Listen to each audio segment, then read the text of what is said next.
Numident database, which is the name of the database at SSA, has errors in roughly 17.8 million of its records, and including things like outdated citizenship status for foreign-born workers and lawful immigrants. And so this is the reason why there's a higher error rate and disproportionate harm to people who are naturalized citizens or who are work-authorized immigrants.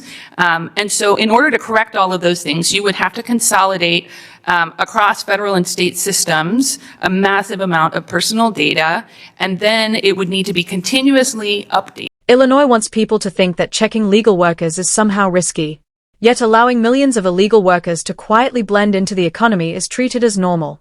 In Congress today, Democrats again moved to block Verify, using fear-driven phrases like national database and government surveillance while avoiding the basic truth. The real issue is not enforcing immigration rules. The real issue is a federal government that cannot handle its own data and Democrats who use that failure as a reason to stop enforcement entirely.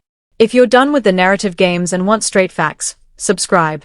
This is Wasif's headline, and we don't allow reality to be rewritten. Thank you so much for joining us today. In your written testimony, you outlined several reasons why the E-Verify does not work the way that committee Republicans claim it does. Could you walk us through the most significant problems with E-Verify's effectiveness? And what do you know about the system's error rates and the number of work-authorized people who are wrongfully flagged or rejected from employment each year? Yes, thank you for the question. So mandating E-Verify nationwide would be a mistake because the system is not ready for the millions of small businesses that are not currently enrolled. Part of what we know about who is enrolled, that 13% of employers who are enrolled, is that they tend to be much larger employers. So they tend to have HR departments and more infrastructure and capability to handle compliance requirements, unlike the smaller businesses that by and large are not enrolled and do not have that type of in-house assistance to handle the burdens. So that means that they need to do things like technology upgrades and staff trainings, and they'll be facing different types of operational challenges in order to get to a point of compliance. And on a nationwide level, people who have researched that have estimated that it would cost those employers collectively billions of dollars to do that, to reach that. Even for businesses that do comply, those companies, as we have discussed, already face raids and audits. It doesn't stop that from happening. Despite championing the system, the administration is unable to kind of give employers any real protection against the unreliability of the data. So what we don't have good current data on the reliability of the system. And I think one thing that the committee could focus on is getting a more current study on the error rates, because the last time an independent external evaluation was conducted was in 2009. That's a very long time ago. But if you take the error rates that they found at that time and you apply them to our current employment numbers, our national folks participating in the workforce, in the labor force, we think that anywhere between roughly 200,000 and 520,000 people each year who are work authorized and have been hired and accepted an offer of employment would be wrongfully denied because of the errors in E-Verify, the opportunity to start that job. And I know that proponents of the system will talk about, it's got a 97, 98% effective rate. The fact is that in your jurisdiction, if you have people coming to you because you were denied the ability to start a job that you had been offered and you have work authorization, that is still not going to be an acceptable number of 97%.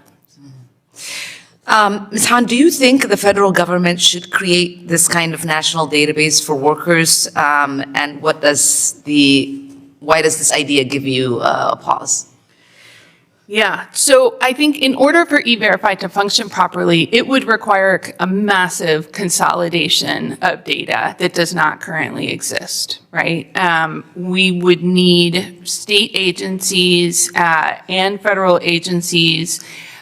We would need the photo databases, and then in addition, what we haven't even talked about yet is the flaws in the SSA database and how those affect people in this system as well, right? The Numident database, which is the name of the database at SSA, has errors in roughly 17.8 million of its records, and including things like outdated citizenship status for foreign-born workers and lawful immigrants. And so this is the reason why there's a higher error rate and disproportionate harm to people who are naturalized citizens or who are work-authorized immigrants. And so in order to correct all of those things, you would have to consolidate across federal and state systems a massive amount of personal data, and then it would need to be continuously updated, and you would have to link the identity information across the country. And that process is not only impractical, but it would effectively create a centralized national ID infrastructure that tracks every worker in America. And that raises some serious privacy concerns. And beyond the risk of hacking, I think it also would expand it would enable the government to conduct surveillance far beyond employment verification, eroding civil liberties and creating a tool to monitor individuals in a way that it was never intended. Thank you. Thank you. Next. Going that way, Democrats invited an immigration attorney to discuss error rates, costs, and weaknesses in federal data systems. But if you listen, the testimony dismantles Omar's storyline. The witness never claimed E-Verify is unethical. She never argued that checking work eligibility is wrong. And she never suggested immigration laws should not be enforced. What she did say, a point Democrats avoid, is that federal databases are outdated, poorly managed, and full of mistakes. And yes, those flaws create real problems for lawful workers. But that is not an argument against enforcement. It is an indictment of government incompetence. Ilhan Omar and Democrats want the public to hear one message, that E-Verify itself is dangerous. But the testimony delivers a different conclusion. If the federal government cleaned up its data, E-Verify would function better.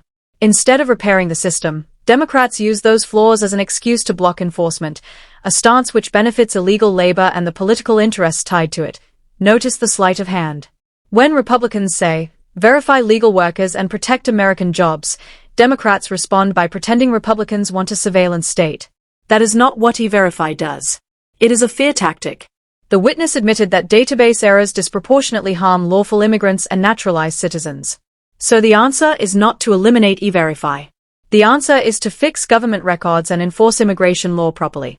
Ilhan Omar does not want that debate, because once enforcement works, the talking points collapse. This was not a warning about E-Verify. It was a confession of why Democrats keep it